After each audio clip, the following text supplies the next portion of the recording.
Hello, welcome to the Always Be Comedy podcast. Our guest today is the great Ed Jones. Ed Jones, you will most likely know from Crybabies, the phenomenal sketch group. But it's more than sketch, Tim. It's what do you call it? A narrative. Their Edinburgh shows have a narrative story arc. It really is hard to sort of describe what they are because sketch probably is the easiest way of doing it, but it's all linked. Every sketch has something to do with the story and the narrative. It's very similar to League of Gentlemen, really, and in the best way, I must stress. And they are just incredible. The scope and ambition they have with their shows is so impressive. And this year they're working with big old theatre producers, and I think it's going to be big. You will also know Ed from his frankly phenomenal videos across the socials. He's one of my absolute favourites, as you will discover on this episode. Timo, he's so talented. The range of characters he does, the quality of his performances, the writing is unbelievable. And so, as a shameless fan, Ed Jones nerd, whatever you want to call it, I was able to really get into the weeds on some of his, what I would consider his best sketches. Yeah. Tim, I liked how much he liked talking me through each sketch. Yeah. Well, look, you can see how much thought goes into them. He posted one today, and it's an advert one, and it's still great. Those ones are so hard to nail. He really nails it. And yeah, like we talk about the red carpet one especially, and it's one I think about a lot because it's so well observed. He's a great writer. I just quickly Googled "get into the weeds." Was that the phrase that I meant? Not really. Oh, was it not? To get so bogged down in tiny, complex, or minor details that you lose sight of the big picture. You know what? Yeah, that is exactly what I did. We really gone to it. So, Crybabies, you can see them in Edinburgh this year. The show is called The Scaring. Timo, I mean, check this. Edinburgh Comedy nominated sketch group. It's a terrifying tale about fear, faith, fathers, as in dads, fathers in priest. Anyway, spoiling the blurb. But Timo, directed by John Britton, and from the Olivier Award-winning producers of Fleabag, Baby Reindeer, and Kathy and Stella Solve a Murder. Tim, they're not pissing about. That is big. I mean, Fleabag and Baby Reindeer, obviously monumentally huge.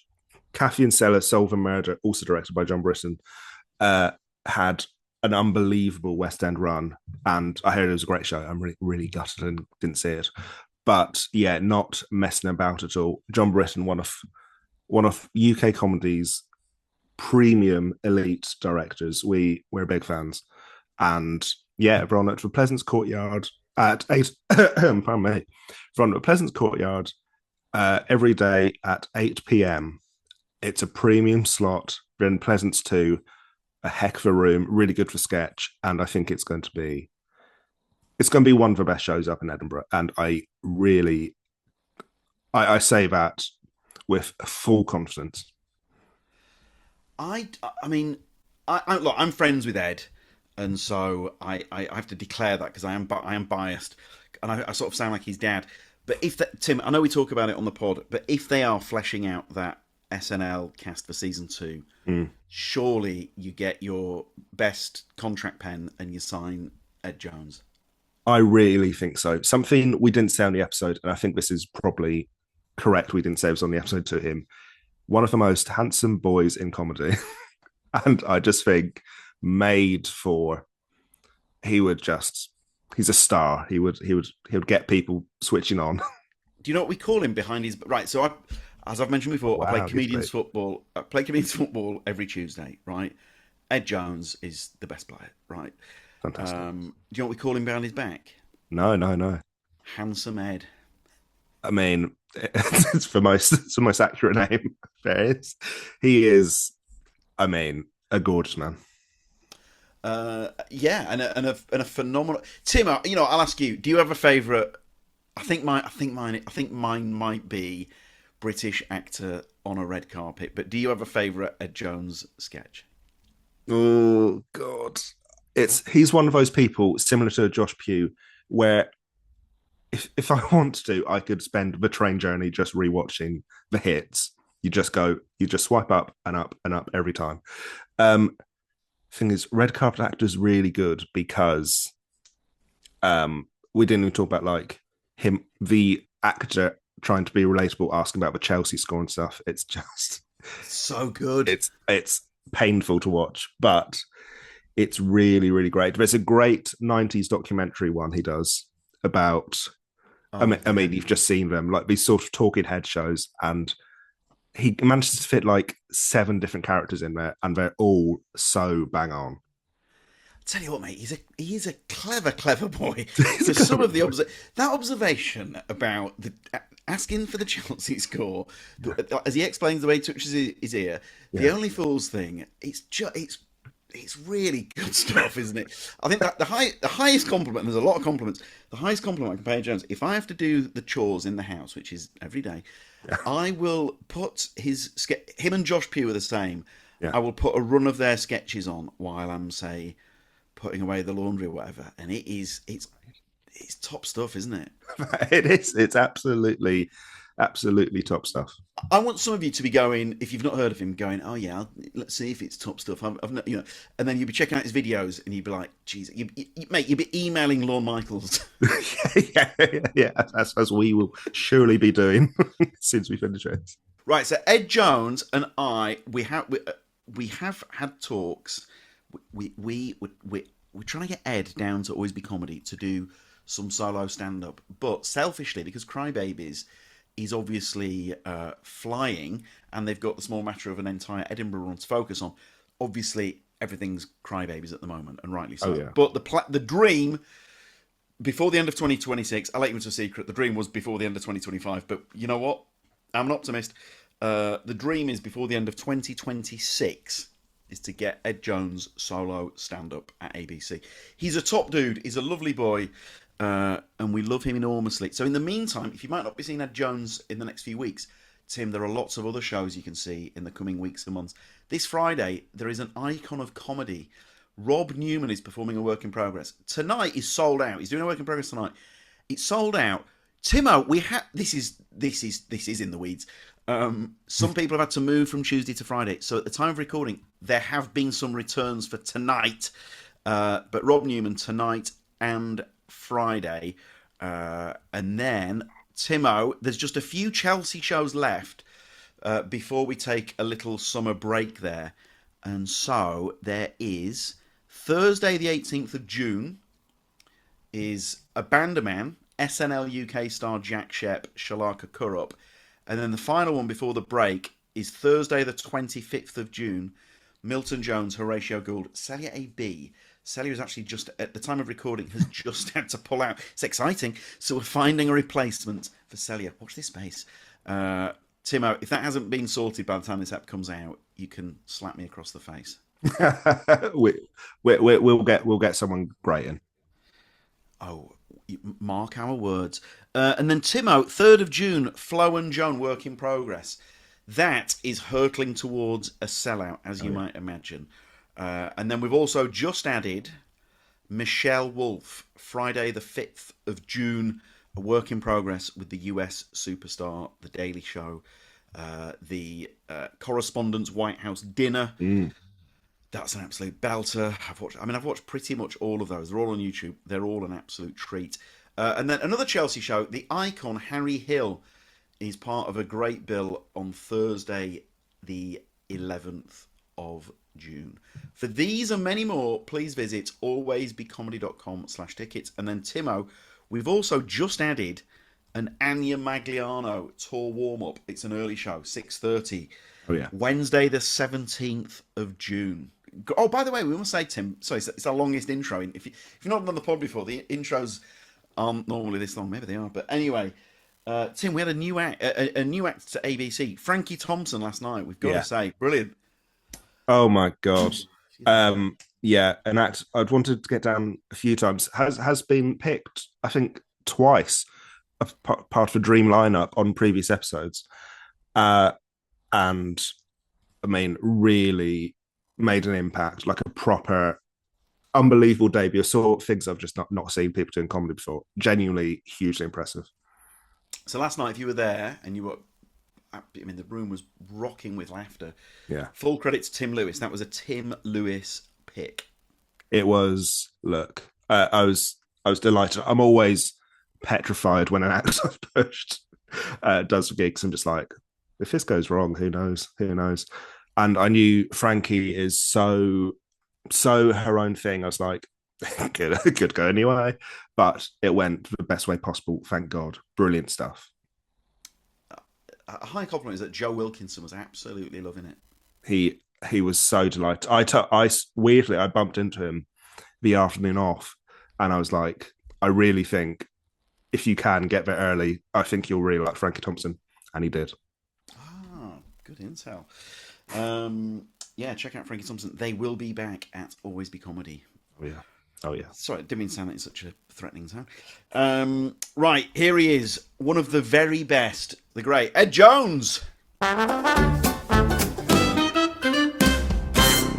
I'll speak a bit louder than usual. I think that's all good. I think that's all good. Okay. Ed Jones, thank you very much for joining us. We'd just like to go on record and say that is probably the longest pre-record chat in, Tim, 300 episodes or something? Wow. Yeah, I mean, it really might be. Good Lord. We put the world to rights.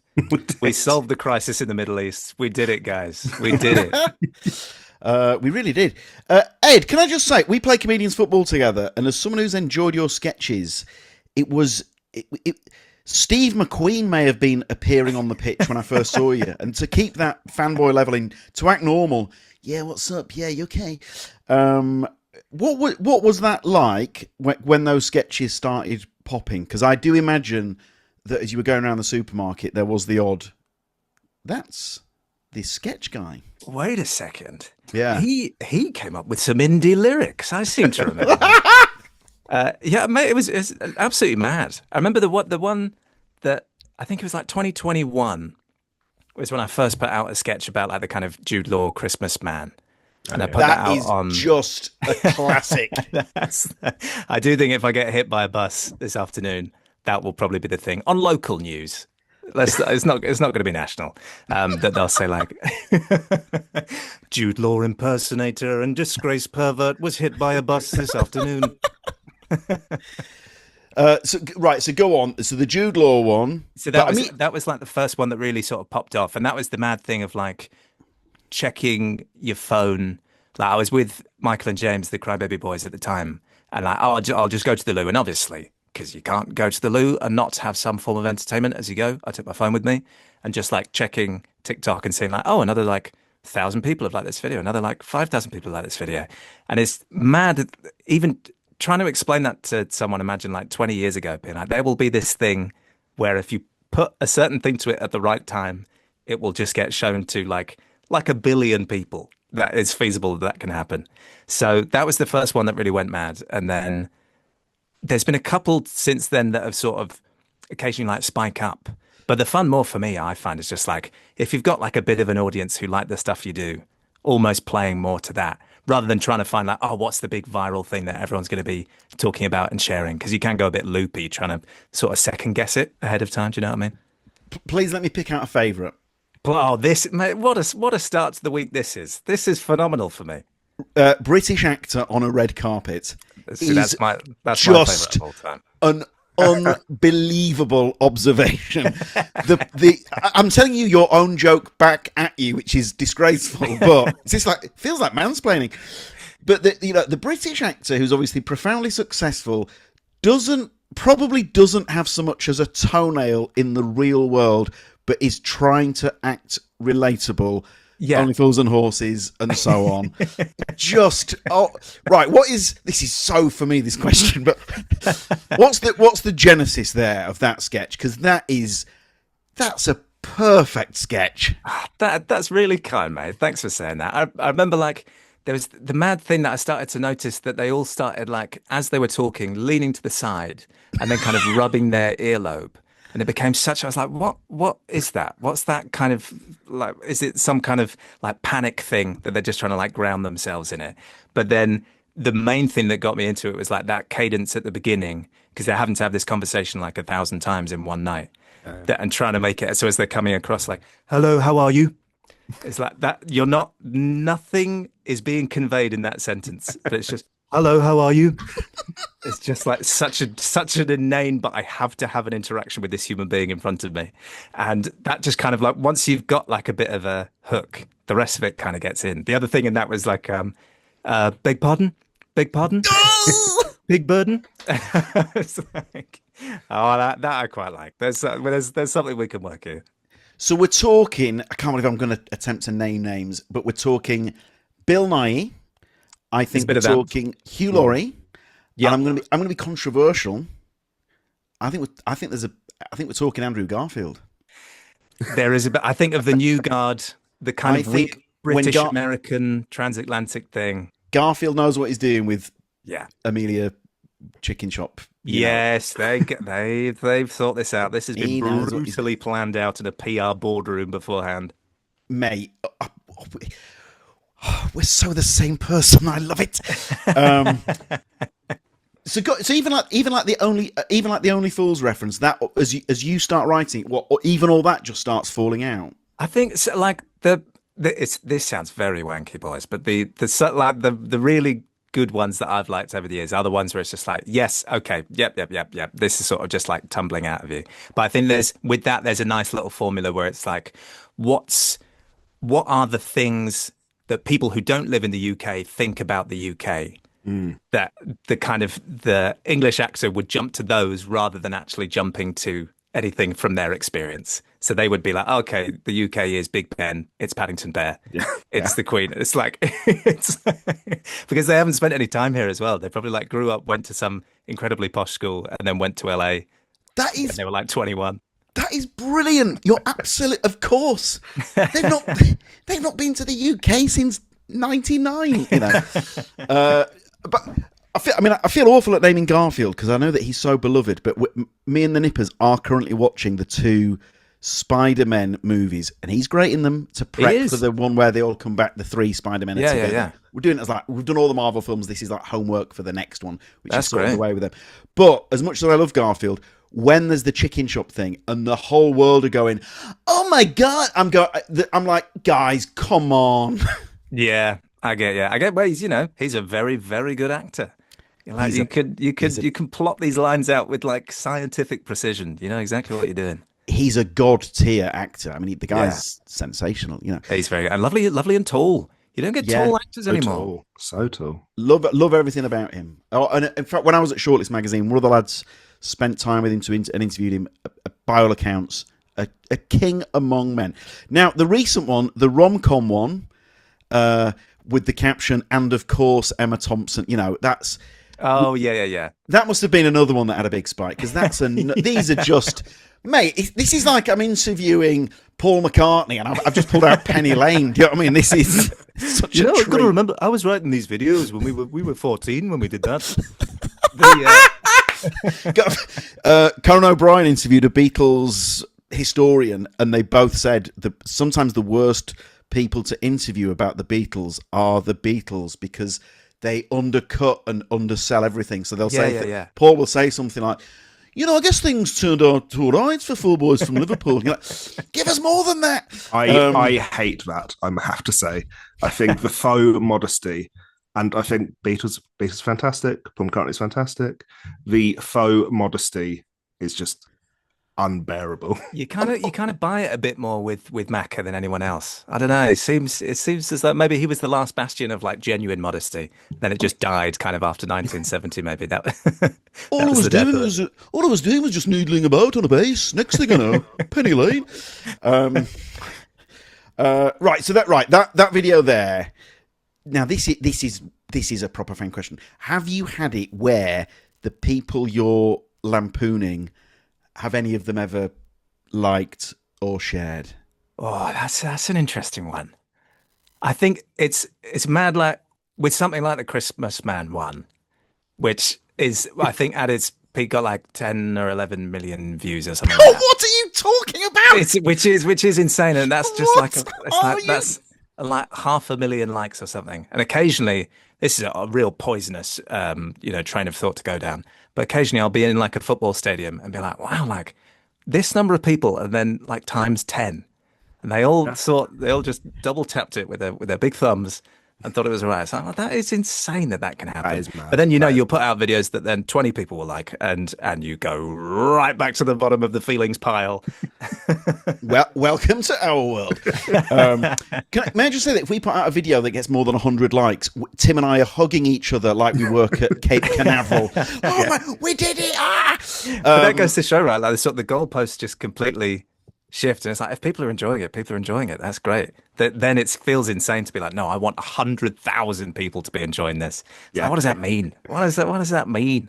But you know, we all know that we work in an industry where if a comedy gets a million views on television, that's a real hit, isn't it? I mean, I worked on a Saturday night comedy show. It got 2 million, and the production company were like, yes, they're losing their minds. I mean, you're talking intergalactic numbers, aren't you? Yeah, but I mean, it's like it's then trying to turn it into something which has a little bit more longevity. Do you know what I mean? Because it's like, you know, I do ads and stuff to kind of pay the bills, but I don't really want to be doing ads.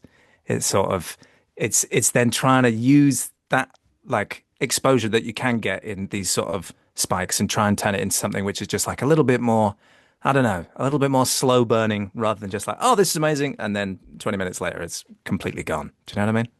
Martin Freeman did was it pot noodle? The baby, does he spill a pot noodle on some clothes and blames the baby? Don't know. Yeah. Surely that helps him get the office. Yeah, I mean, it's sort of, you've got to think it's all just pulled in the right direction, right? Hang on, let me rephrase that. It helped put him in the right direction. It helped, things like that help get him on the map. Because if you pop in an ad, there's loads of examples of it then being the stepping stone to the thing that might lead to the thing. Yeah. But it's sort of, I think with the videos and stuff, and also because I've been doing it for I feel like quite an old man with it. Occasionally I'll see people kind of start up new channels and I'll be like, I've been doing this for 6 years. I remember when they were just videos, not real. And I kind of feel like, I'm like, how many, I don't know how many ideas I've got. How many do you get in a lifetime? Are you you're just going to use them all up in one go, and then you'll just be scraping the barrel. Now you are. God, this is such an ego massage, and I make no apology for it. You're such a creative guy. You've come up with so many ideas, so many characters. How do you do it? Where does inspiration strike? Do you, Tim? I don't want to trot out the Picasso line about creativity's got to catch you working or something like that. Is it? Ooh. Do you lock yourself away in a room, or is it you're out on a walk? What is it? Yeah, I mean, because a lot of the stuff, particularly like the videos, are kind of, you know, taking the piss out of something else. It's a parody of something which already exists. So there's a lot of it can come just from watching something else and just seeing patterns and being like, oh yes, of course, that really makes me laugh. And I think that's the crucial thing, is like, find the thing which you find funny. Like, I did a video a couple of weeks ago about, it's a red carpet interviewer, but he used to do French oral exams. Yes. So he's just asking like all these movie stars, like, describe your family home and stuff. And I really liked that video. They didn't do like great numbers, but it was one that was like, I was recording it laughing whilst I was doing it. And you kind of think, oh, okay, well, this is just good. This is good for the soul and for the muscles, just to kind of remind yourself that, oh yeah, just do the stuff that you think is good. And then if you can just bring enough people along with you on that, that's ace. You'll be fine. If it was the Beatles, it's Hey Bulldog, in my opinion, top 10 best Beatles song. Not most people don't know it exists. Yeah. But sometimes, in fact, those are exactly the same, actually. Yeah, no, I certainly agree with that comparison. If you've never heard Hey Bulldog, do yourself a favour, give it a search. It's a relatively unknown masterpiece. Now, Ed, am I right in saying though that these videos, they must have helped you get, like, you know, we talked about before in the pre-chat, Android. Does it help with stuff like that? Yeah. I think there was certainly a nice thing. There was maybe a point that I couldn't even like pinpoint when, but there was a nice moment where you would start going into an audition room and not feel like just people have no idea what your energy is. Do you know what I mean? And that was just such a nice turning point where you went in and people would be like, "Oh yeah, we've seen your stuff. We kind of get your shtick." And that Are you joking? But that confidence of just like, "Oh, okay, you have a pre-existing idea of what I'm maybe going to do." So that if I then go make a mad choice, then I'm like, "Okay, who's this guy?" They kind of know what they're going to get, and that has really put me at ease with acting stuff. And it has meant that just like occasionally if there's a little character that is needed in a sitcom and they kind of get to 2 days before recording it and they're like, we haven't cast this, that you think there is at least like you feel like you're in a pool of people that are like safe bets, do you know what I mean, that aren't going to screw it up too much, which generally like 10 years ago, if you told me when I first started like coming out of university and stuff that I could get to that position where people would know who you are and not think that you were a complete like wazzock when it came to being on set, and you think, wow, yeah, that's amazing. I'll bite your hand off for it. That gives you such a USP and an advantage, doesn't it? It's nice, but then it's also trying to make sure that you don't do the same stuff all the time. Because I think the stuff that I really love about doing the videos is you can do different things all the time. And particularly like the ones that I really like are doing lots of different people in the space of one video. That then like it's weird because there's been no like kind of main characters that I've come out and been like, oh yeah, that's the staff, that's the sitcom character that I can get 3 seasons out of, because I just really enjoy pissing around and doing lots of different things and trying, dare I say, guys, being a character actor. But it's then trying to make that a thing that you don't feel like you need to just be gunning home one specific energy the whole time, that you can still be a bit like malleable and a bit flexible with stuff. Some of our listeners will be going, Tim and James, given how much you talk about UK SNL, this is surely the time to bring it out there. Now, given that show always, to use football parlance, there's a squad refresh in the US all the time. Surely, I know I sound like I'm bringing parental energy here. You should be on that UK SNL, but surely. Given the variety of acts that you can play, you'd be perfect. You'd be perfect. Oh man, I mean that's what a lovely thing to say. And I think like generally, if the chance came up, I would love to do that show. I've been watching this whole series, and I think like when that first episode came out, I remember everyone was talking about it afterwards, and I was like, it's all right to hold 2 truths in your head at one time. Where I watched it and was like, this is so much fun. It's so funny. They're doing such a good job in amongst so much negative energy getting thrown at them. But at the same time, you can be like, oh, I wish I was there. I wish I was hanging out with them. And I think, but then like you say, with the US one, it's so like cutthroat and people getting chucked in and out, days before episodes going on. I kind of hope that they don't do that over here, that it's a little bit more kind of, a bit more cohesive and long term. And I think people with this series have really loved the kind of gang energy. And I think from having fewer people in the cast, that's helped that, because it felt like genuinely all of those cast members have had a chance to really, flog their wares and show themselves off. And I don't know if it means like with a longer series, if they'll have for series 2, if they'll look to expand that, just, to kind of fill the gaps that they'll have. But I don't know. I really don't know. But obviously, needless to say, I'd jump at the chance if it did come along. Yeah, because also it's quite a small cast. So in the US, I'm sure there's been some seasons where there've been, I'm going to say around 20. Yeah, it can be huge, right? Yeah. So, even if you, back to football, Palace, we don't have the biggest squad. So sometimes it's more about adding numbers rather than selling players, shall we say. Yeah, exactly. And with more and more matches every season, I feel like you've got to have the strength and depth. But then you kind of like, if we've already got a dark-haired white guy, we're kind of pretty well stocked for them. Thank you. You're one for great dark-haired white guys. Stick that on your poster. That's my position. What position do you play? Oh, I'm dark-haired white guy. That's my thing. Posh as well, actually. That should go on it. So, what was the start of all this? How did you first get into performing, even like pre-Crybabies? Yeah, I mean, so I mean, me, Michael, and James, we met at uni at UEA in Norwich. Yeah, which is an increasingly long time ago now. Every time I think about it. But yeah, but then it was way before then. Always doing kind of drama classes and school plays and stuff, just as a chance to be like, just to piss around. And it was so fun. Like I remember we did like I did a kind of drama club from the age of like 14, and in the audition for that, managing to make someone laugh in some kind of improv exercise. And it is a cliche, isn't it? Just like that noise just gets hooks into you, and you're like, blow me. I would love to feel this all the time. And there was a brief sojourn where I really thought I was going to be the next great Shakespearean actor of our time. And then realized that that's actually not very fun. So just kind of stuck to the doing silly voices bit. And that kind of just became the job after a while. You're probably too funny. Hang on, I'm going to explain this. Gene Wilder, right, wanted to be a Shakespearean actor, I think. Oh, yeah. And then Mel Brooks sort of had to have a chat with him and be like, mate, I'm afraid it's not going to happen because you're too funny. Because I think Mel Brooks had seen him in some play and people are he's like giving the most serious performance he can. And people are fucking pissing themselves. So I think Mel Brooks had to have this difficult chat, like, mate. But I mean, same sort of thing. If you were to do, let's say you're in Hamlet or whatever, we in the crowd would be like, oh, he's going to do a funny voice, mate. And that's kind of what I would turn up on the first day of rehearsals and be like, what if instead of a skull, it was a wacky hat? What I think.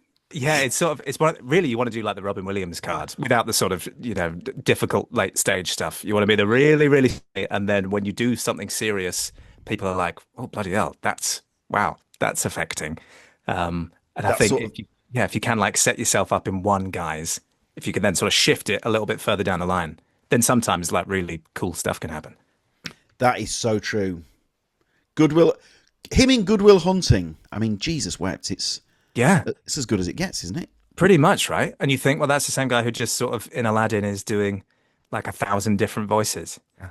And you think, yeah, you kind of, if you've got it in the arsenal, then yeah, why not? Just use it all. You don't have to be kind of confined to one thing. Yes. But not every comedian can act, can they? That's the thing. I mean, I find like the older I get, certainly the more like nervous I get. I remember acting when I was like in my early 20s and stuff. And our first Crybaby show, I was like, yeah, whatever. This is like, doesn't matter. And now I don't know what happens. The kind of the fear and the anxiety sort of builds up a little bit more as you get older. That now I'm like doing tapes and doing like auditions. I get so much more nervous now than I ever used to, which kind of feels strange where you think like, oh, well, yeah, well, you should be a bit more kind of confident with these things. I don't know. Now I just get more like, oh crumbs! Are people, if I try and do something serious, like you say, are people just gonna be sniggering away? That's an age thing, isn't it? I'm sorry, back to football. Young footballers, no nerves, play with no fear. Doesn't mean any. And then when they get to the 30s, oh god, Yeah. You think is your time running out? Am I going to be the next Bond? It's looking increasingly unlikely. Well, I have to make my peace with that. Lop off the letters U and N, my friend. I had to take a penalty in the Taskmaster football on Saturday. And here we go. As someone who's 48 in a couple of weeks, I was... I'm going to say I was shitting myself. Ellis James had to take one. I did score, but the ball did not go where it was supposed to go. But that's between the... Doesn't matter how they go in. But because did Ellis have like... I guess Ellis has got like a Gareth Southgate kind of tragic origin story now that he needs to right the wrongs of. Did he score his? So Ellis missed 2 years ago. Exactly. 2 years ago, okay. And so there was the redemption arc. And Stuart Pearce. He scored. And obviously, if any listeners were there, it's obviously a lot of fun. So what I'm about to say is ridiculous. As we then did a lap of honour, obviously preposterous. But on the, I'm going to attempt a Welsh accent. I'd like to apologise. But I told my wife this. She fucking pissed herself on the lap of honour. Ellis goes. So imagine we're jogging and waving, But Ellis said something like, he goes, "When I missed 2 years ago, I didn't sleep." He goes. "Imagine missing a penalty in a World Cup qualifier. It would destroy your life."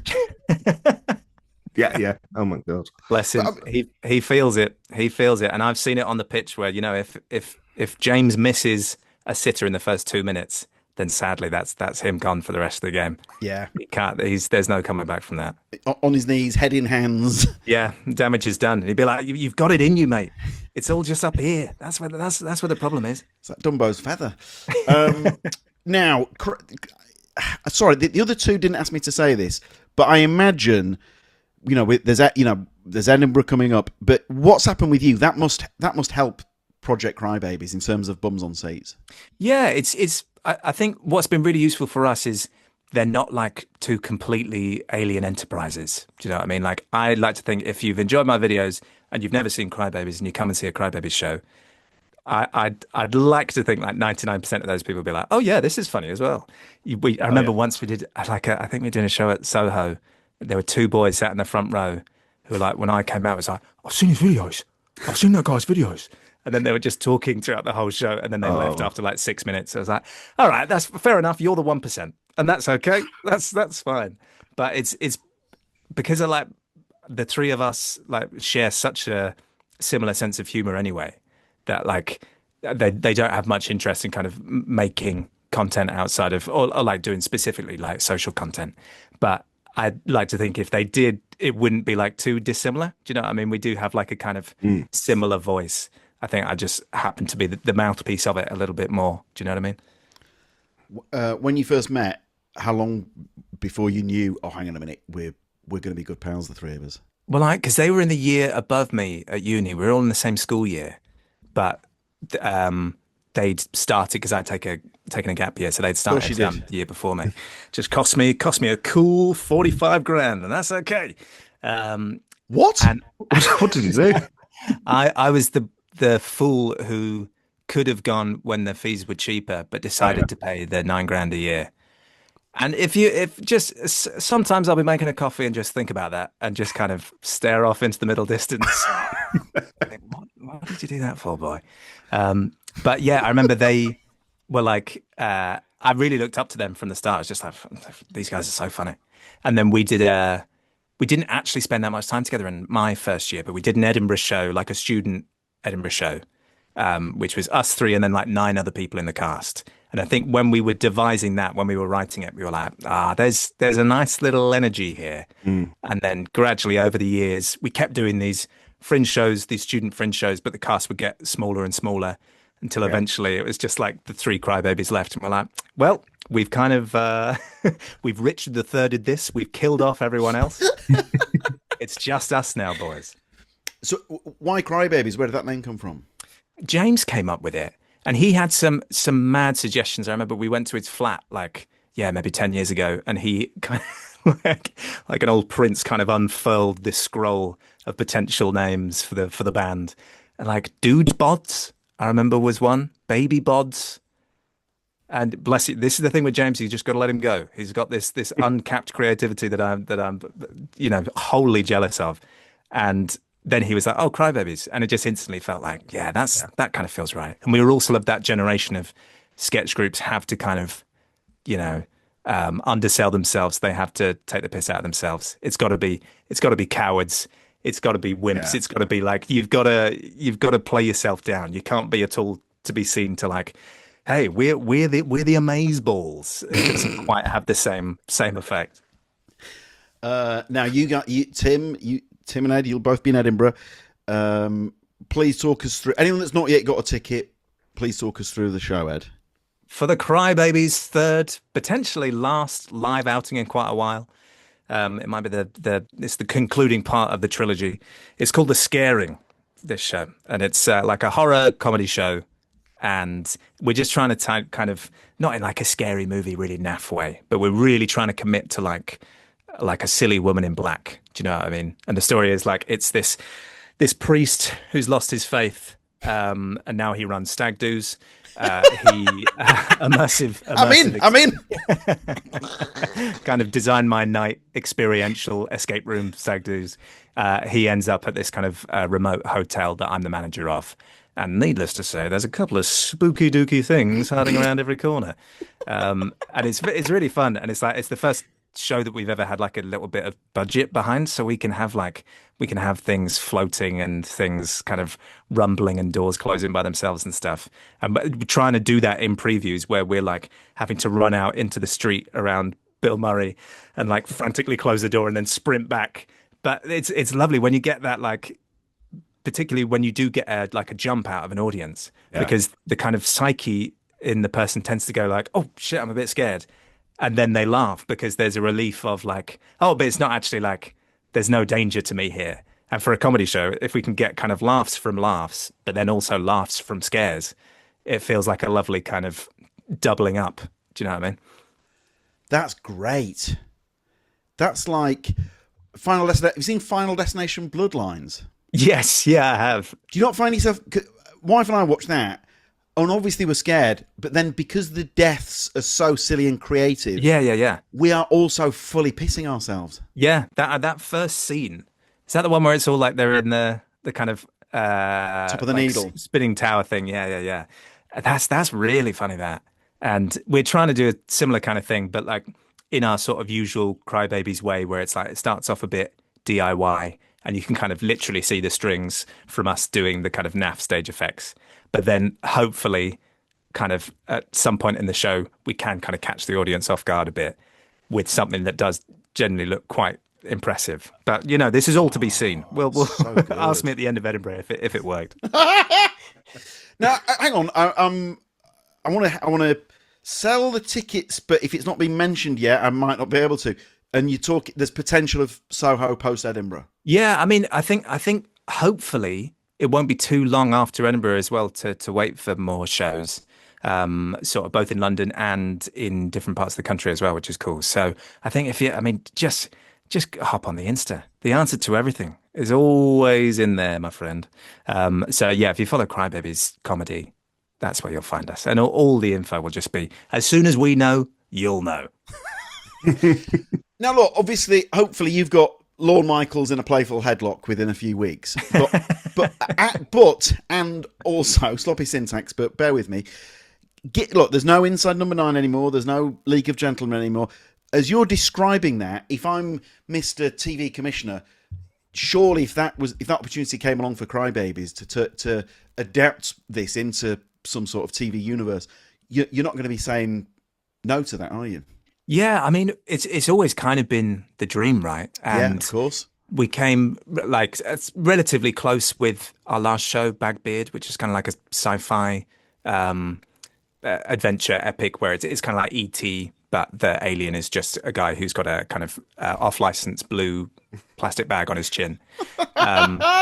And what we really wanted to do was try and turn that into a film, and that's still the plan if we can do it. Just because I think that's how the three of us tend to think most. Like all of our references are filmic references, and I think whereas we love TV, it's such a skill to be able to but like extend the joy of a story over 6 episodes or 12 episodes if it's on a streamer or whatever. Whereas I think we quite like the brutal 90-minute efficiency of like you've got to tell the story in this chunk. And there's just no room for like 4 seconds without a laugh. Do you know what I mean? Which is what we try and do in the live shows. But I mean, like right now, if we can, we're not being too picky about the opportunities that come up. But I think we would love to try and take what we've done on stage and particularly put it into a kind of film space if we could. But TV is also so much in that thought inclusion as well. Now, before we get to the formatty bit, what would your go-to movies be? What sort of, when you talk about these sorts of films, what sort of movies are you thinking there? So it's funny with the three of us. So like Michael and James are massive cinephiles, and James occasionally, if you ever pop into the BFI, you might see him working there. It's quite fun. Occasionally he'll be checking tickets, and someone will go, "Bagbeard, you Bagbeard." Oh, great! Brilliant. And he knows like everything about everything. Whereas I'm surface level. Do you know what I mean? I'm Ryan Gosling in Crazy Stupid Love. I'm Ryan Gosling in Project Hail Mary. I am Ryan Gosling's Jimmy Fallon YouTube interview. Those are my 3 top favorite films. I love those ones. But I love like anything like relentlessly stupid. Like it's just always going back to like the airplane films and like Hot Shots and that, and like Hundreds of Beavers that had that same kind of energy of just like, this is joke, joke, joke, joke, joke, joke, joke. And if you can get a nice bit of feeling in there, that's what we try and do in our shows. That's great. But to be honest, I think if you can just have that sort of, baseball pitching machine level of just like, you've got to hit, you've got to hit, you've got to hit, then that's the goal. That's what I always like most. I think Airplane and Police Squad, Naked Gun, rightfully are talked about a lot from the Zucker and Abrams, right? Yeah, yeah. But Hot Shots is a bit of an overlooked gem, isn't it? I love it. There was you think of all the things that I've experienced in my life that have just completely sieved out the brain. But there's a joke where he goes to rescue Rowan Atkinson and they've tied his shoelaces together. Yeah. And he just rolls down and be like, double knot. And that's so funny. And that's just stuck with me for life. And I think that kind of probably has set the grade a little bit for the for the career that followed. There's a scene where they're in a crowded bar and Charlie Sheen, I think, flips like a tray full of drinks away and you hear a crash and then you hear someone off camera scream, "My eyes!" That became, when I was in sixth form, that became quite the catchphrase. Yeah, yeah. And rightly so. What was our one from like the Austin Powers films? Who throws a cupcake? Honestly. Yes! That was you couldn't get through like a lesson without someone saying that. Which is a shame, is a good line. But us 13-year-old West Kent schoolboys we weren't quite delivering it with the same gravitas. Do you know what I mean? Stephen Mulhern, all his suits on TV are from River Island. That's a fact I know. Oh, that's he gets them delicious. tailored. He's tough. My missus absolutely hates him. He refused an autograph to her when she was like 8 years old, and it's damage was done. What? Why? He's Stephen Mulhern. Yeah, yeah. And it was back when he was doing like fingertips or something, like a kid's magic show. Yeah, he was a magician. Yeah. Oh, Stephen. Christ. Imagine saying no to a child. You know what I mean? It's just... Yeah. Oh, Mulhern. That is awful. Fucking hell. I've made myself sad. Have you ever been turned down for an autograph? No. I think I've only ever asked for like 2 in my life. One was Angus Deaton. He said yes. And it was because I won a competition to go to the James Bond Die Another Day premiere when I was 8 years old. We're keeping this in the pod. This is brilliant. Can we keep this in? Of course. So then we to enter, you had to like do the little James Bond walk on down the gun barrel, turn to the camera and say your name in the James Bond style. And I put on my dad's tux, and which kind of went down to my ankles, and kind of walked in and went, "The name's Jones, Edward Jones." And I don't know how many entrants there were. I'd imagine upwards of 6, but mine was chosen as the winner. So I got to go to like old TV Centre, and I remember even thinking at the time, being like, "This is where you want to be. This is the beating heart of show business." Oh, this is great. I took a little autograph book. My dad got me an autograph book because there were 5 of us in my family, but we only got 4 tickets. So Dad bravely stood aside. Oh, and said, "Please, story's got everything. Please, I will see Die Another Day when it is released nationally in cinemas. Please, that is my cross to bear." And yeah, we went along with an little autograph book. We definitely asked Angus Deaton, and he signed. I think that may well have been it. So it's an 100% hit rate for me with celeb signatures. So hang on, Deaton is the only person you've ever asked for an autograph? I think so. I once did like a car insurance advert with Robert Perez, and like as an Arsenal fan, genuine kind of like God status. Like you are the most phenomenal person in the world to me, and I just couldn't think of a single thing to say to him. It was me and him in like a Toyota Avensis, just like for 8 hours, and I was just staring out front, thinking like, just say anything, just say anything. Not a single thing came to mind. It was awful. Have you heard Matt Green's Harvey Keitel story? No. They did a car insurance advert together. Direct Line, was it? Where he's the wolf from... He's Winston Wolfe from Pulp Fiction. Yeah. And they're in a car together shooting this, and then there's a pause. And Matt Green tries to fill the silence and goes, So are you doing much in London while you're over? And Harvey Keitel goes, no, we're not doing this. That's what I'd expect with Robert Pires. So, Robert, no. Not. Thing is, what could you have said to him anyway? I mean, must just hear it all the time. It's like, you were really good at football, Robert, just so you know. If no one's ever mentioned that, you were great. And your hair's really nice. And you're just aging phenomenally well. And you know what?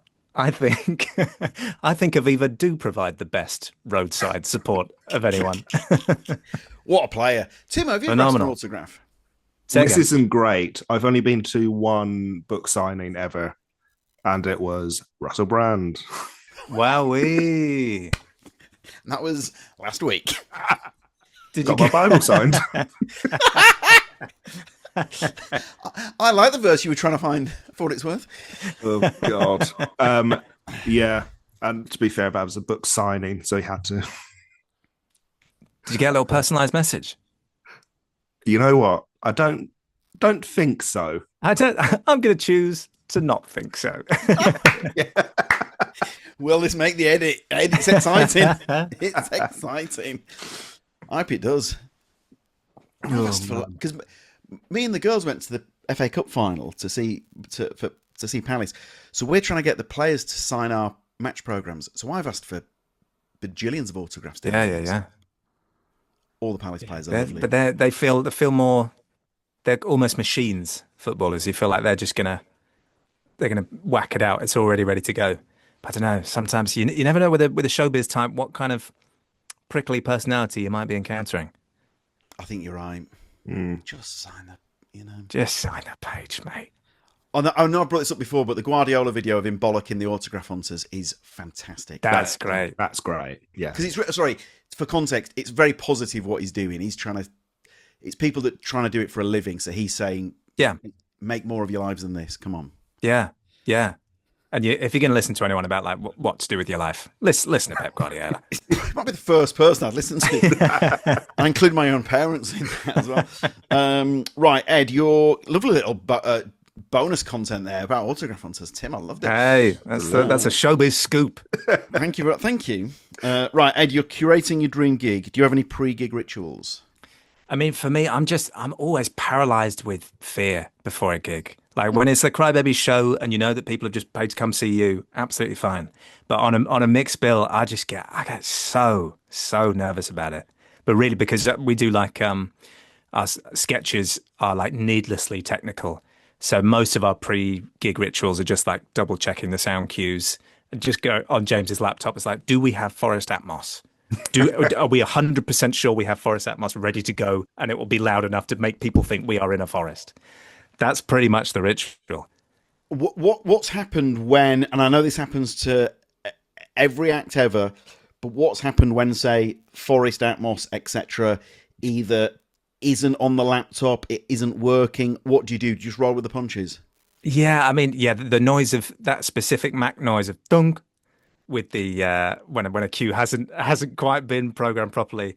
Yeah, that is a dagger to the soul. So Michael is very, very good at handling those things. Michael did a lot of like stand up before he was in Crybabies, and he's just got, of the three of us, he's just got such a good skill of being able to like look the audience in the eye and be like, that didn't quite go to plan, did it? Whereas I just almost kind of Terminator style just shut down. So he's Johnny Stagecraft. He's very good. Yeah, he's our man of the people, is old Michael. He's exceptional at just being like, hi everyone, we're going to do, like, there's no pretense here. We're here. We're just probably going to do these like mini plays, which will be quite strange in an evening of stand-ups. But look, it's going to be over before you know it, and then you can all go home. Timo, you're the same. We're a sucker for stagecraft. Oh my God, absolutely. Like, I really, Crybabies, I never really want to describe it as sketch because I feel like there's like a proper full-on narrative with every show. But yeah, that's what we tried to do. Yeah.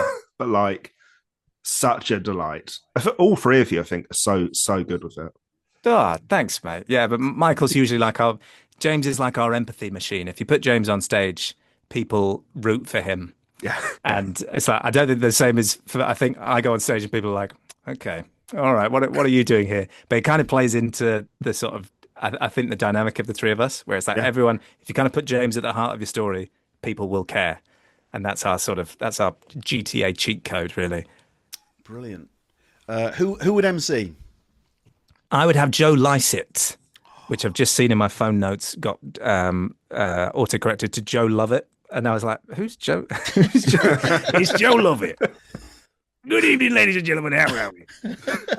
I remember, Joe Lycett was, I think Joe Lycett was the first ever stand-up I saw, I think. I must have been like 17 or so it's really hazy, the memory, like a Leicester Square Comedy Club. And I think for like a friend's birthday, we were allowed to go up to London and go and see a comedy show, and we felt so grown up. And Joe, he wasn't comparing, but he was, I think he was like penultimate or even closing or something, but he was just like riotous. People just straight from the off. And it was before he was kind of, I think it was right when he was starting to kind of make waves with stuff, but he was just, I don't know, even as a kid and having never seen stand up before, you were like, oh yeah, obviously this is just what it should be. Great pick. So he's got that thing where people love him as well, hasn't he? Yeah. People root for him. And I think just like instantly disarms a room. And yeah, you just feel like everyone's on his side, which must be such like a lovely thing to have. But you've got to earn it as well, right? It's not just like a kind of God-given right. You've got to kind of manifest that sort of that. Yeah. Well, he's just charming. He's a charming dude. Who would open? I think I'd have Wozniak, old Wozzers. This gig already. It's Jesus all right, Christ. this, but the mainly because I think it was maybe the first gig, or was it the first gig? Maybe the second gig the Cribes ever did. He was he was headlining, and obviously because we just love him, we just think he's great. And those first gigs when you're somehow sharing a bill with these people that you're like, I really look up to these people. I don't know what to say to him. All of us were way too nervous to talk to him. And then we did our set, which was fine. And he kind of came up to us and just went, I really like that. Yeah. And genuinely, because it was like our second gig, we were just like, okay, there's enough to keep going here. And he could have just been perfectly polite and just said that to everyone. But there was something about just like this quite stoic, polite man saying, I really enjoyed that. And we still said the three of us still kind of use that as a bit of a code. If it's like, if someone does something good on stage, it's like, you know what? I really enjoyed that. And it's sort of, yeah, that's stuck with us this whole time. So that's why he merits a place on the gig, certainly. That's great. Wozniak would love to hear that, Tim. I think Wozniak could very easily be the fourth Crybaby. I think he really fits well with, and you really fit well with him. I think, mind you, can you have two mustaches? You can have two takes the edge off the. He could be. I don't want to discredit him because he's not that old, but he could be a Crybaby's dad in the film, that, for sure. Or at least like a fun uncle, certainly. Be a fun uncle, yeah. That is perfect. I think Wozniak fans they must sort of like hope. God, I hope he's as nice as I think he is. And yeah. You can safely say he's even nicer, isn't he? The guy's he's just like, I don't know. And then watching him do it was like a very early version of what went on to become one of his tour shows, and just like that energy of just like slowing things down, always slowing things down, not having to put your foot down and just race through it. Yeah, just being able to just sit with material and really let laughs kind of linger and not feel like you need to just be go all the time, which kind of is I think I kind of like that. That's what we tend to do. It's just like, let's keep pushing and pushing and pushing. But with someone like him, just that calmness is so, yeah, it's magnetizing. You really do just like get drawn into his world. It's brilliant. I know we talked about this at football, but I know what you said about bricking it before going on stage, but the Ed Jones solo stand-up thing, that is a potential thing, isn't it? I mean, I'd love to do either like a multi-character show, or really what I'm sort of drawn to at the minute is just picking one character and kind of fleshing that out over an hour. But at the moment, it's just trying to figure out what that is. And there's a few little things that are, yeah, maybe in the mix. But I think because Crybaby stuff is quite like full on at the minute, it's certainly scratching that live itch. But yeah, I think there will be like a time because I think we're going to sort of divert our attentions to kind of maybe the three of us working on more screen stuff or kind of like online stuff or whatever. That I think another live show isn't necessarily in the works. So there will be like a little, I think there'll be, yeah, an itch that will come back. It's then just trying to figure out how to do that in the least terrifying way possible, and then just not talk yourself out of it, which is what I've sort of done for the last 7 years. Who would middle? I put Kat Cohen in the middle. Kat Cohen is my. I think there's no one that I enjoy seeing more than her. Like I remember we did our first Edinburgh shows at the same time, 2019. We were in the newcomers gang, and I remember going to see her show and just being like, when sometimes you do a laugh that you're like, I didn't realize I had a laugh that sounded like that. It's so kind of giddy and sort of childish. And I remember that gig just really, really sticking in my memory. And every time that I've seen her since, it's just like, wow, you just get better and better and better every time I see you. And she's another person that's just like, from the off, has the audience just completely there and is never afraid to just like, be able to spin like 8 different riffs in her head at the same time. I just think she's great. And also, I love songs. A gig's going to have a couple of songs for me. I can't get enough of them. I mean, Tim, you're a member of the fan club, aren't you? I'm not sure there's anyone who hasn't done the gig that I want to do the gig more than Kat Cohen, if that makes sense. Yeah. I am dying for her to do Always Be. Absolutely dying for it. And she's cool. She's American. She's cool. She's just cooler than us. She's really cool. Well, she's been in an Oscar-nominated film now. Yeah, she's thriving. Well, actually, I think you'll find, Tim, that Mary Queen of Scots, which I appear in for about 6 seconds, got a costume nomination for. So put that in your list as well. Thank you. The Oscar-nominated Ed Jones is how I'm going to list this episode. That was on my list of questions, so I'm actually glad you brought it up. Did you? What was that experience like? Because I mean, Saoirse Ronan and Margot Robbie. I mean, these are two. Oh, yeah. I mean, look, I know it's a stacked deck. It's mad that I've picked those two out, but I mean, is that pinch me stuff? They're pretty heavy hitters, but mind you, because all my stuff was just with Jack Lowden, who in himself is just like an absolute. Now has become like a real staple. He's such a huge name now. And he was, I mean, the main thing that I remember with that film was I got the part which had like one line in it, and then they called me up and said, would you feel comfortable getting your bum out? How would you feel about that? And because I was sort of playing Jack Lowden's lover boy in it. And obviously I was like 23. So I was like, yeah, of course. Yeah, I'll get my bum out. That's totally fine. And then what, followed on was 3 months of doing 100 squats a day to try and absolutely chisify this backside. And then it came to the day and I was like, I've never been in better shape. This is this is the arse of a Greek statue. And they never mentioned it. And I kind of wanted, like, I got to the end of the filming. I was like, can I just get my ass out anyway? It feels like a real waste that no one has seen this. Can we just film it just for a laugh, just for me? And I take it it's not possible to go, sorry, am I getting my bum out or what? It's like, sorry, you've been here for half a day. What's your name again? And will you put your pants back on? Oh, come on, Jack. It's a bit of fun. So the world never got to see the bum? Sadly, it's been robbed of one of its great joys. And I'll tell you, fellas, it ain't what it used to be. So what, you were legit squats every day then? Yeah. I think it's just kind of like funny. But then I didn't have a job. I was just that was the job. Make arse nice. Operation Make Arse Nice. That's great. I mean, Jack Lowden, Slow Horses. I mean, Jesus Christ. Yeah. Pride and Prejudice now as well.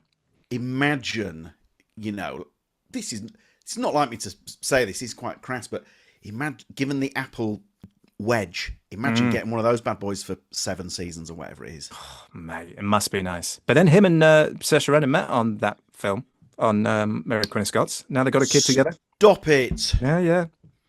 I know a film publicist spent a full day with Saoirse Ronan, and every interviewer, it was a junket day. Yeah. Every single interviewer did this. They went, so how do we even say your name anyway? And they said, she's got every right to go, fuck, could you be more disrespectful? Yeah. And apparently just a picture of class. Saoirse Ronan every single time laughed as if it's the first time she's ever heard that Oh my God. joke. And she went, it's Saoirse as in inertia. Yeah. And every time they were like, oh, thank you so much. But if she had to do that once, she'd have to do it like 30 times. Bless her heart. Oh man. Just fucking Google it, right? How do I say Saoirse Ronan? And there's the little mouth thing, isn't there? Saoirse Ronan. Anyway, How am I pronouncing this? Ronan? Is that right? who closes the gig? It's got to be Sammy Campbell. Oh man. Whenever I do a gig with Sam, he's one of those people that just like from a room, it's just like he unlocks this different level of laughter in it. That even if you think a gig is absolutely flying, and everyone's just knocking it out of the park, Sam will come along and just like dial it up an extra 15%. Do you know what I mean? He's just so. I mean, we were doing like doing something like Star of Kings with him in King's Cross a couple of years ago, and he is like sort of drawing his like cartoons just seconds before going up, which is so cool. Yeah. Just, what are you doing? It's like, oh yeah. What do you think of that? That's pretty cool, right? Yeah, man. I've no idea what it is, but yeah, cool. And then he was saying like, hey, what do you guys call what is it like the pink, like the sort of like pink candy? And I was like, oh yeah, like candy floss. I was like, okay, cool. And then he went up on stage and then had this perfect joke that candy floss was the punchline to. It'd just be like, you've just had all of that in your head just ready to go. And it's just like another bit of your arsenal that you can just fire out whenever you want. I just say the guy's class. I know we shouldn't I know you're not supposed to misuse. You know, I get accused of hyperbole and with good reason, but he is a comedy genius, isn't he? Yeah, I think it's just like it's nice seeing. I don't get so proud now of like our generation, this sort of age graphic now of like, what do you say, kind of 25 to 35, this kind of range of people who are just really doing amazing, cool things in like a big public way. Yeah. And Sam feels like one of those people where you just wouldn't question that at all. Where it's like, yeah, of course. Like I remember the first ever stand-up that I saw from him. I saw like YouTube footage of one of his Melbourne shows years ago. And I was like, well, yeah, this is just amazing. And always finding new ways to be amazing as well. Whereas like, it's not just great stuff that you've kind of already seen. It's great stuff that you haven't seen before. Brilliantly put. Yeah, he's a class act, the dude. And very good at dodgeball. We played dodgeball together for a little while. And he's a machine. That's great. He's got a sitcom out this month and you're in it. Hey, that does feel like I put that in there just for the plug, doesn't it? That was nice. But yeah, it's out. Yeah, out very soon, I think. And I play like a lawyer who comes after him because he's like used the image rights of this kind of puppet character, and it's so funny. And I was on set for just a couple of days, and that was a really like encouraging thing to see this show being made, and like all the mad props that were involved, and like we were on a football pitch, and they'd hired like essentially two teams of footballing background artists for the whole day. And you were like, oh yeah, this is like ambitious and stupid and is really trying to do something that's just completely out there. And I think it's going to be great. From what I've seen of the little clips of it, it's going to be really, really good. Must say full credit to Channel 4 because this is what we want, isn't it? We want the big swings and the risks. Yeah, certainly. Yeah, and I think like since Charlie Perkins came in, and it's difficult as well because she's, been in the live scene for so long before that. It must be so weird going from an environment where it's like, oh, I'm kind of mates with all these people to then, oh, okay, I can then like employ them. And that's such a strange dynamic to try and like negotiate. But she's then the stuff that's come out and the stuff that's coming out, like Break Clause, I'm really looking forward to. And like Leo Reich's show, I think will be amazing as well. So it's all good stuff in the pipeline. There's Josh Pugh sitcoms coming soon as well. Yeah, of course. And that's going to be great as well. Yeah, it's the future's bright, guys. Respect. I saw a preview of one of Sam's shows at Always Be Comedy, and I did tell him this afterwards. While I was watching it, the voice in my head went, this is what comedy can do. Because Amazing. I felt he was moving the medium forward. That's how great I think he is. You know. Now I get you. Yeah. Now, has there been an incident that that you would love to somehow replicate at this? I remember we did a pinata show a couple of years ago where for some reason the green room was full. I think it was like around Christmas time, and the green room was full of like Christmas pastries from the Toad Bakery. Oh, yeah. So I think Michael Juling's other half was like had set it up quite recently, and the whole room was just full of these like incredible, the nicest things you've ever had. It did kind of mean like everyone was just gorging beforehand and was like, oh shit, okay, right, I've got go do 5 minutes, then I can come back, then we can keep eating this, guys. Yeah. And it just felt like this is the real show that's going on here. But that was of all the gigs, you're like, take me back to that one. I don't remember what the actual performance was like. Don't care. But those pastries, Lord alive, they know how to make a croissant. That's great. We have Michael Julings to thank for our logo, don't we? Yes, oh my God, of course we do. Yeah. The Always Be Comedy logo is Michael Julings. In fact, my wife, Mrs. Gill, brought in a cup of tea.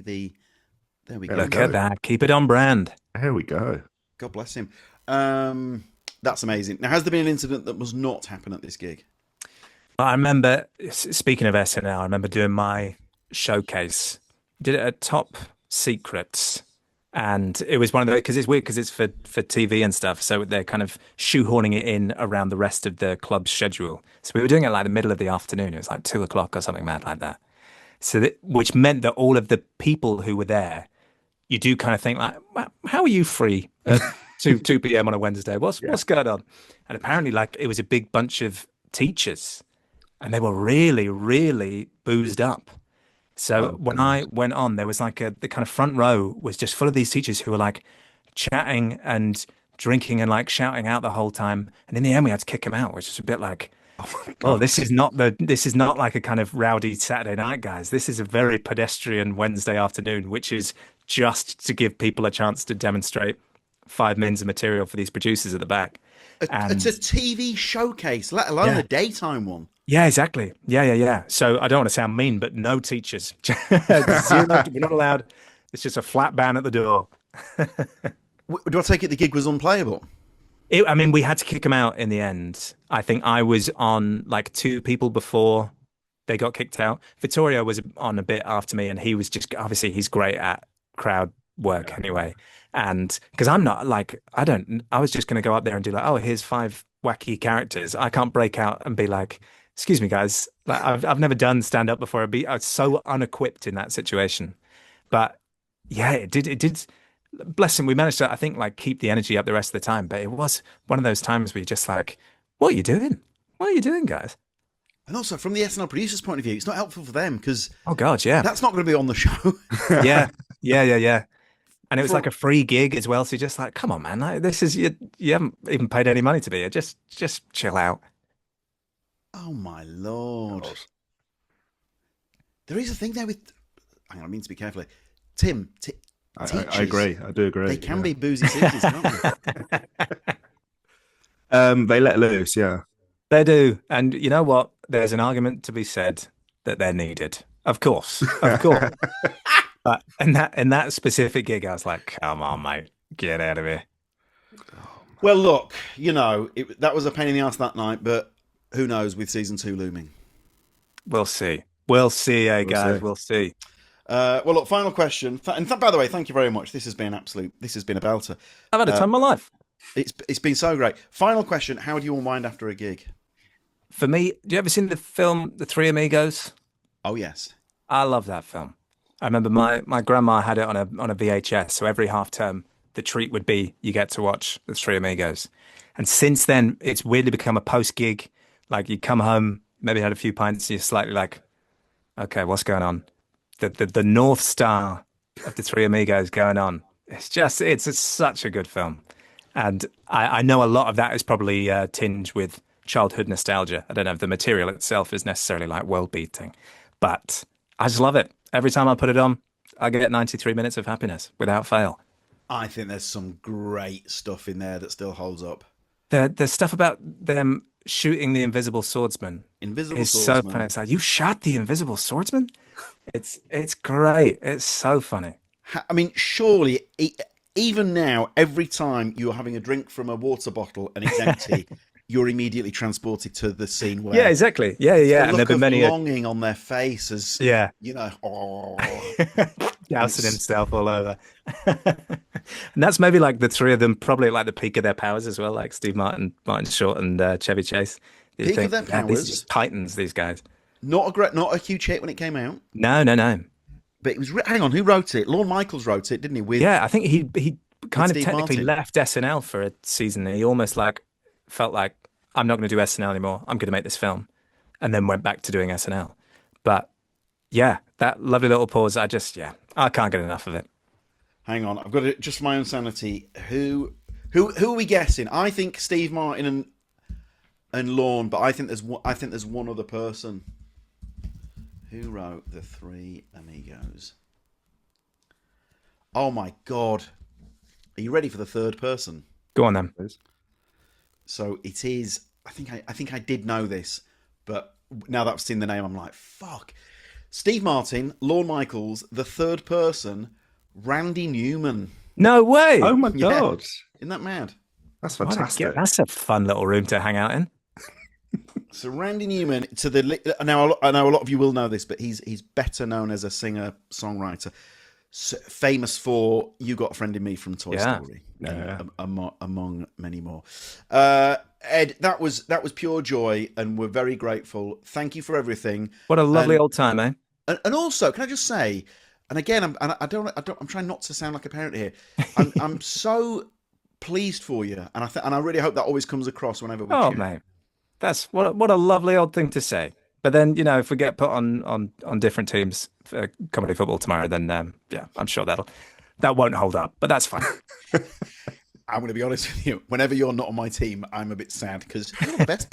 You're the best player. Thanks very much, Ed. Take care, and I might see you tomorrow then. God bless you, my dudes. God bless you. Huge and heartfelt thanks to the great Ed Jones. What a guy. Timo, favourite Ed Jones memory? So I think it has to be the first Crybabies show. They've done two. The Scaring is the third one. The first Crybaby show has a scene at a football match, and genuinely, there's a joke in there which might be the most I've ever laughed at any joke. I remember I laughed so much I actually missed like the next minute of the show just because I was so uncontrollable and just so distracted by the laughter. Wow. Yeah, I don't know if I've ever had that before. Mine is seeing him. I love seeing him whenever I see him on a Tuesday. We get on great, as far as I know. He's a lovely boy. He's one of the people that I love to always have a lovely chat. Yeah. So he's I think the world of him. I think he's a really nice dude. Raised the right way. Raised the right way. That's my mum speaking there. And Timo, the dream has to remain getting him at ABC. Absolutely. I think it can happen. Right, Timo, any other business? No, for business. Thank you very much for listening. As per, we haven't said this for a while. 5-star reviews, like and subscribe, all that God, we've stuff. not said that for years. No, quite possibly not. But Jesus Christ. it all helps. Good God, Tim, why are we not doing that more often? I just forget. Quite frankly, I just forget. Jesus, what? Right, guys, let's make up for lost time. A 5-star review would help immeasurably. Oh yeah, absolutely. If you watch on remembered, YouTube, dude.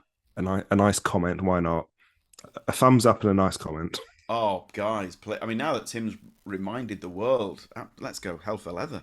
Oh, yeah. Thank you as always. We had a regular podcast listener at the show last night, Cara from Canada. Yeah, that was cool. Nice, wasn't it, Tim? Well, it's genuinely lovely because famously they live in Canada, they don't live here. But every time they come to London, they always make an effort to come to ABC, and that's a very cool thing. Respect. We also had someone email and said that they were quite late to the podcast and they've now fully caught up. Brilliant. With the podcast. So Tim, the pressure is on to now go maybe 10-12 episodes a week, something like that. I think so. Yeah, a morning episode and an evening episode. Who was it that did one every day? Rob Orton, wasn't it? Rob Orton did a daily podcast, and that was, I mean, it was very, very impressive. I think Have a Word got massive because during lockdown they were doing daily episodes. I think daily episodes for some people it's a real good thing. The newsagents. Sorry, I've got to stop talking. Sorry, for news, yeah. The newsagents. I don't think they do Sundays. Don't think they do Sundays, and also, I don't know. They probably don't work as many evenings as we do. No, and also they've got 3, and they sort of like rotate the squad. Oh, I see. So like last night or the night before was just Mateless and Goodall. This is 2 right. There's about 3 of you going because mate, I don't even remember. I had a micro bit, but the newsagents interviewed some people at the first Tommy Robinson march, and I got a bit of gear out of it. Yeah, It's still come up every now and then. Yeah. But how many times, Tim, when I've done this bit and I've said to the crowd, "Oh, who listens to the newsagents?" and it's mate, pin drop. Oh, no one listens to the same thing anymore. It's a nightmare. There's no collective thing everyone watches. Oh, there was a well-known comedian, but they had a bit on a TV show, and I remember them saying to the crowd, "Who watches ba ba ba?" And again, I'm just backing your point up. Yeah, yeah, absolutely. No one's watching the same stuff. No, the same stuff. It's absolutely mad. And listen, I'm king of the niche references. About Judith Chalmers. Yeah. Now the listeners are going. Now we're talking. Right, we'll see you at a show soon. Thank you very much as always, and big thanks to Ed. What a lovely dude, and what a brilliant episode. He's Timo, another guy. He could have done episode 2 easy peasy. Absolutely, and I'm sure he will. He will be rebooked. That was lovely. We're in the weeds. Take care, guys. Lots of love. Bye bye bye bye.